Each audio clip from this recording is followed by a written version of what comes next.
Yes, I know it has been a long time since my last video, definitely over 2 months, but it has been an extremely busy summer with lots of travel, and it's going to continue to be a very busy fall, including a trip to Disneyland in a little bit over 2 weeks, but I'll talk about that at the end of the video. But since it's been so long, I wanted to jump right into the video topic today, one that I have been wanting to film for weeks and weeks and finally have some free time.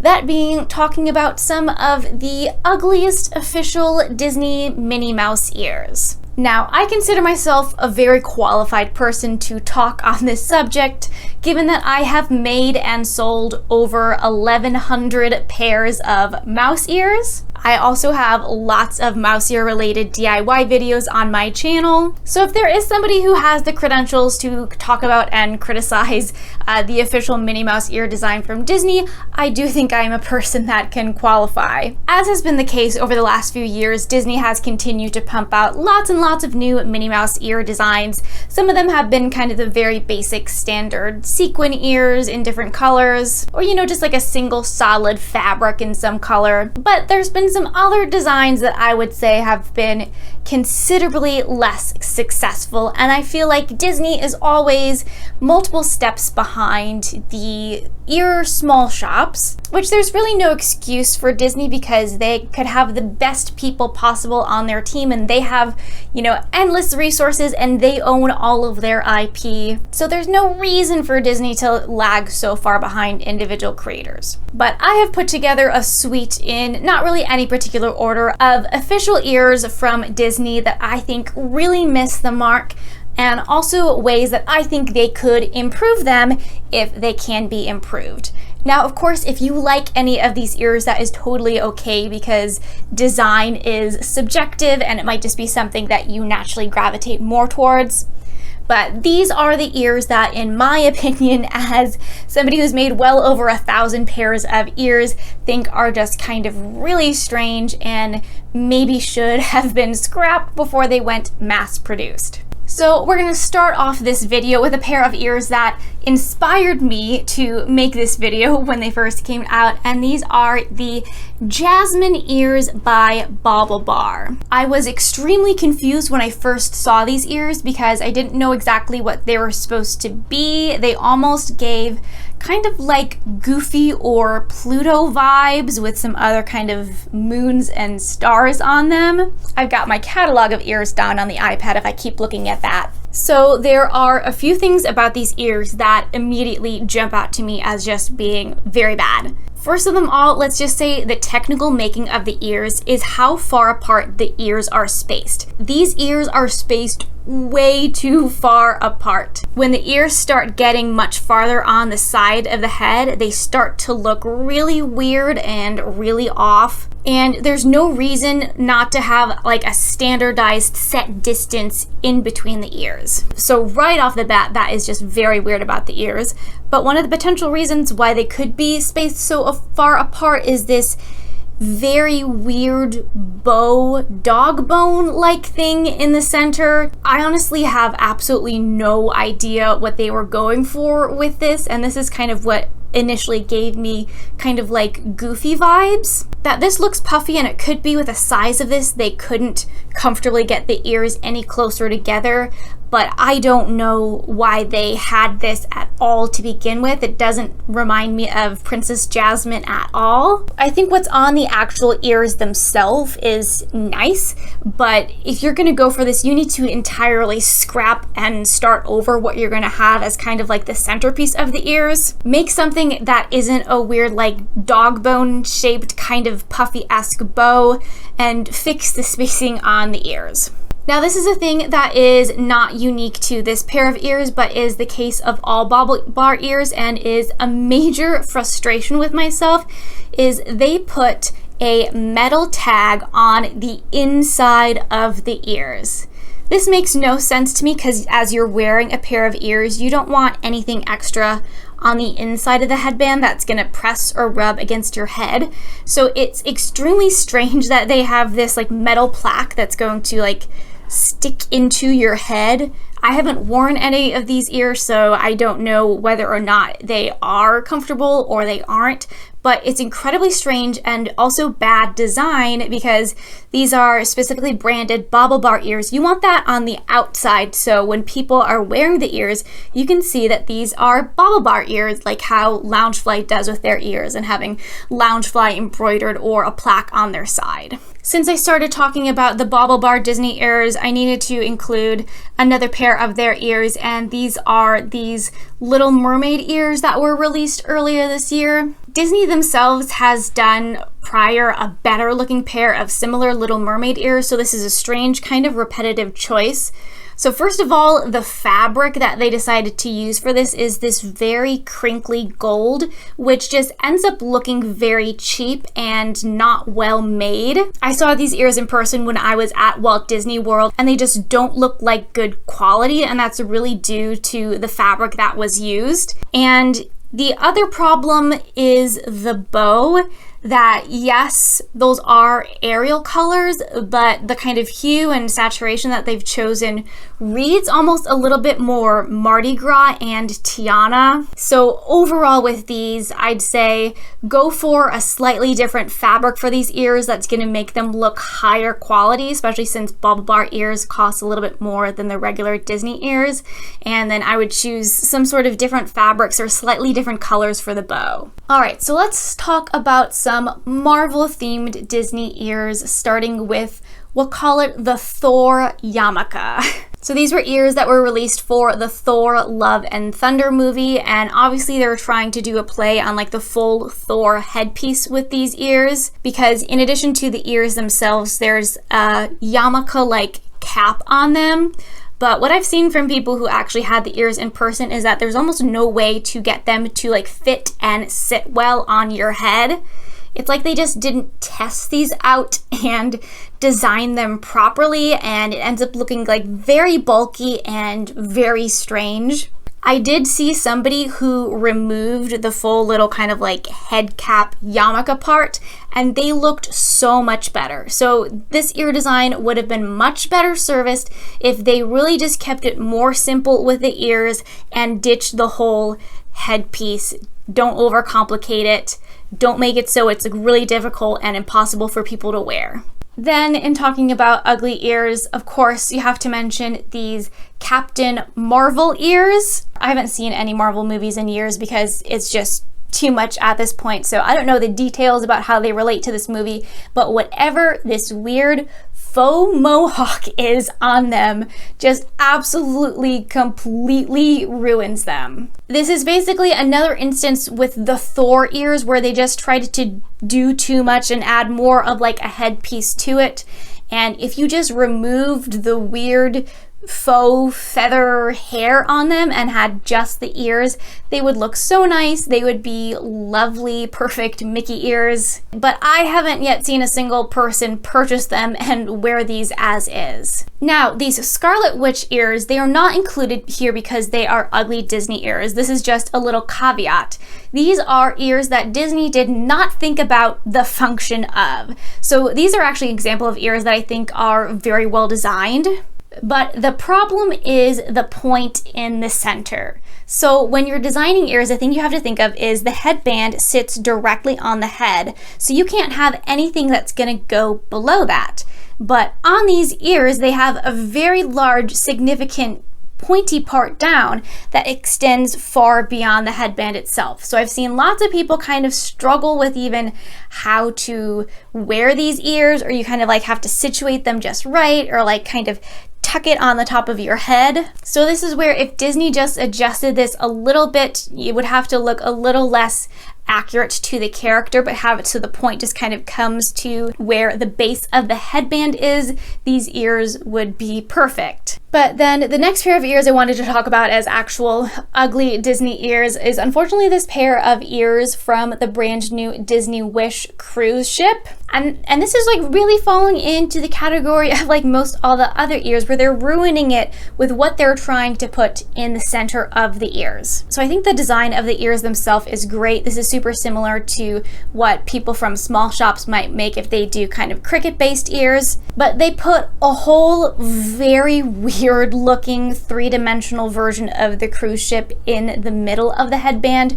which is just so unnecessary. It makes it really off balance. Again, just totally remove this. Pare it down, cut it back, and this would be another lovely pair of Mickey ears. So to these Disney ear designers, sometimes less is more. And speaking of less is more, I had to include the very newly released Vera Wang Bridal Princess Minnie Mouse Ears.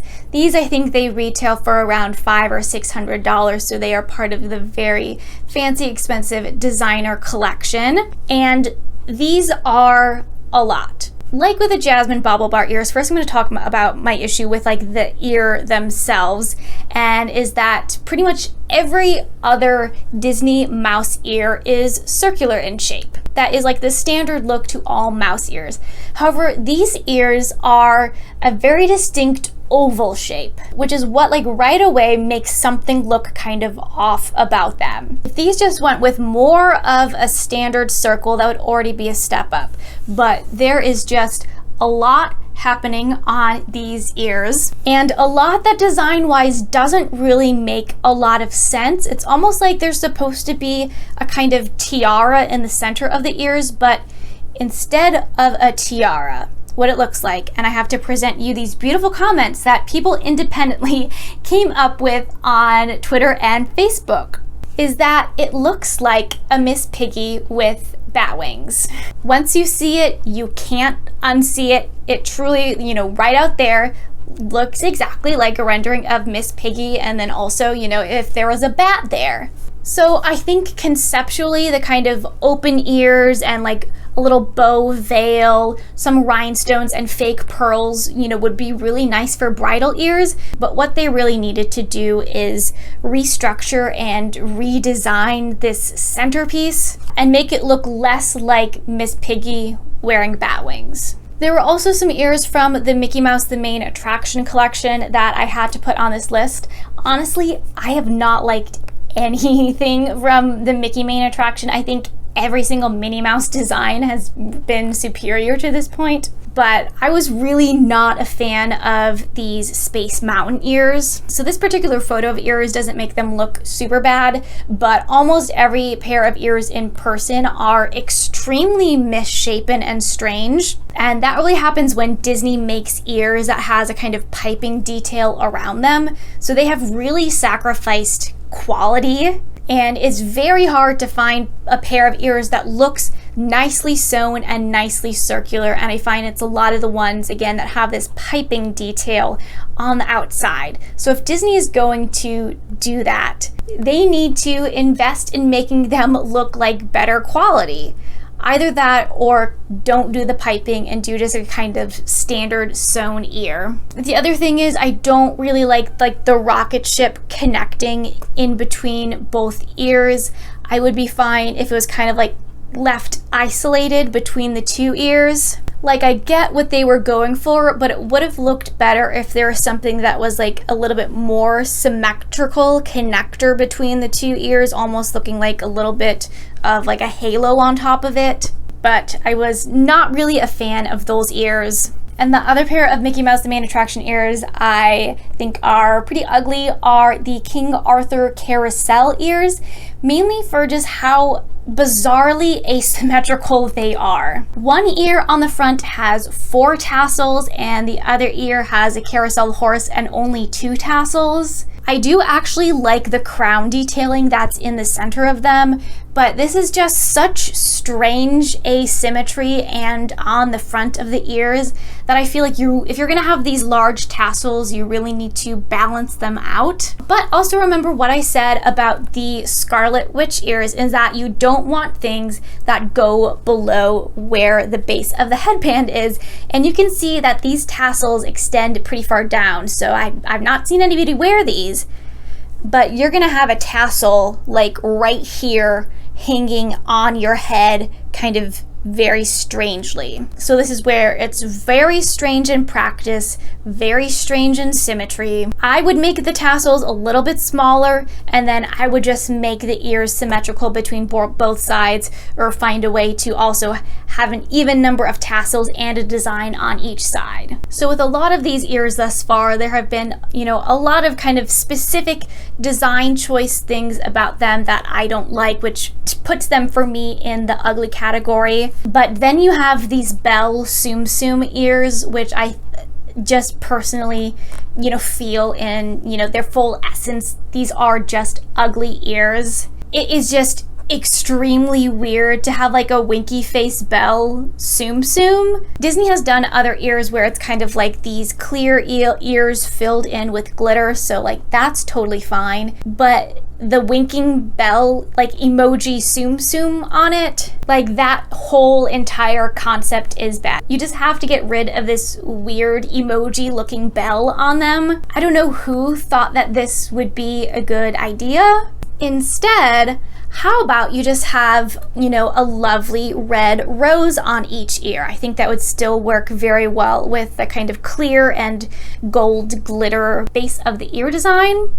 And then if you have a singular red rose, that still gets off Beauty and the Beast, and you can get rid of weird Tsum Tsum Belle. Now this is a pair of very simple ears that I also just think are ugly based on their nature. These are what I would call the olive green couch ears. This type of fabric is the exact same fabric that our living room couches are made out of, and they chose this really weird olive green beigey fabric.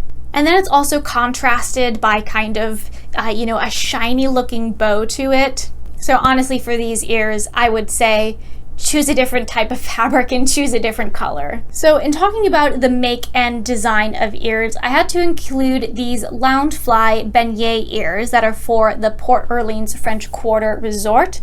Obviously, I am an expert in beignet Minnie Mouse ears. I have probably made hundreds of pairs of them. And the massive problem with Loungeflies are that they are not shaped at all like a beignet. They are sized too small, and they're done up in the way that a lot of Loungefly ears are, in that we'll call it the uncrustable style. So for my beignet ears, I spent a long time compiling actual photos of Mickey beignet ears to get, just the right shape where it looks like a kind of better looking version of a Mickey beignet. These ears are not shaped like the beignets at all. These are extremely tall, which beignets, if anything, are wider than, say, an average Mickey head. So the dimensions that they should be are very skewed. They could have easily made something that was actually closer to the shape of a real Mickey beignet. And I saw these in person at Walt Disney World as well, and the ears are just scaled a little bit too small. I find that Loungefly ears are definitely a bit on the smaller side. And another big problem is that the Loungefly ears have such large bows on them. This is my complaint with almost all of the Loungefly ears, is that for how small the ears are, the bows are too big because they take up too much of the ear. So with these ears, you need to fix the shape of them so they aren't so tall and skinny, make them a bit bigger, and then Loungefly and all of your ears, please just decrease the size of the bow a little bit. That would make it so much better. And again, as well, this is the kind of standard Loungefly uncrustable style, so these do kind of end up looking like Uncrustables, especially from the back. So speaking of Loungefly ears, I needed to include these ears on the ugly ear list, not because necessarily they are ugly, but their price tag is very ugly. These were Loungefly ears made of real leather that were released for Walt Disney World's 50th anniversary, and they retailed for $225. So I'm going to play a short TikTok video from somebody who found these ears for sale at Cast Connection. Today I got another great Cast Connection find. I got the gold-plated 50th ears, originally $225 for $29.99. So yes, that is correct. These ears, which retailed and were still recently available on Shop Disney for $225, were being sold at Cast Connection, which is the cast member exclusive store. They have lots of discounts. They're being sold for $29.99, which is the regular retail price for ears. So that just shows that there was pretty much absolutely zero reason for these ears to be marked at above $200, other than for the sake of, just the cash grab of it. And clearly people weren't buying them at that price if they had to send them to the cast member outlet and sell them for only $30. So I feel like Disney is doing this a lot lately. There were the ridiculous, $850 ears that I DIY'd that literally are just plastic rhinestones on them. And Disney more recently did that with another pair, just like basic plastic rhinestones, selling them for $500, $600 for no other reason than they can. And, so they know some people will buy them, and people will buy them just to say, oh, I have these super expensive ears. But all they're getting is just completely ripped off by Disney. And so that is extremely ugly behavior for ears. But now I don't think that all ears that Disney does are bad. There are some ears that they've put out that I really like. So first of all, one of my favorites are these Norway ears. They're for the Epcot Pavilion. These are just so absolutely beautiful with their embroidery and design on them. And really, I think a lot of the ears that were kind of done specifically for the different Epcot pavilions are really nice. Whoever did those, that was a good job. Also just released recently, I really like this pair of Minnie and Mickey Runaway Railway ears. I think this is a really nice use of Disney IP and having ears themed to a specific attraction. I really like what they did with the bow, just a nice kind of simple added extra center on it. Even the back of the ears on them are really nice. So I wish Disney could do more ears like this. And then in terms of ears that are a little bit more extra, I do also really like the orange bird ears that they came out with for the Flower and Garden Festival this year. They are different, but they're very cohesive all together. They've got enough design interest without being like totally over the top. So these were all just some of the ears that when Disney released them and they came out, I was like, ooh, that's kind of ugly. But a lot of the designs could easily be fixed. And if Disney ever needs an ear consultant, you know where to find me. If I missed talking about any ears that you think are really ugly, let me know. Or also just let me know what are some Disney ears that you really love, that you think are stellar designs, because there are also quite a number of ears that I do like that I didn't talk about. I only wear ears that I have made myself in the parks. Speaking of which, I will be in a Disney park in just about 18 days. So my best friend Sarah and I kind of spontaneously booked a Halloween trip out to Disneyland. We only booked it like 2 weeks ago. Back in late December 2019, we had booked a Disneyland trip for June 2020, which obviously that didn't happen because Disneyland remained closed for a very long time.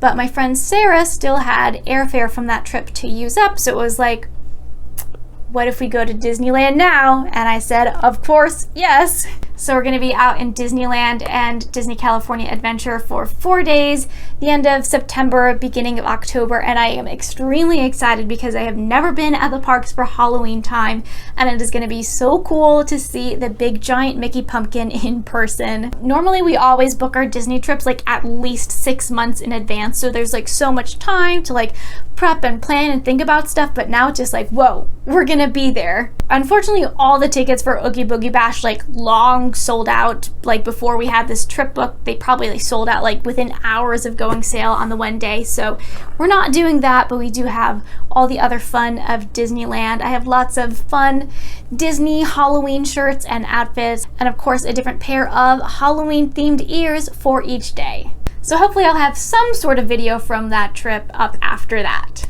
But thanks for sticking by if you've been here for this long, and thanks for watching.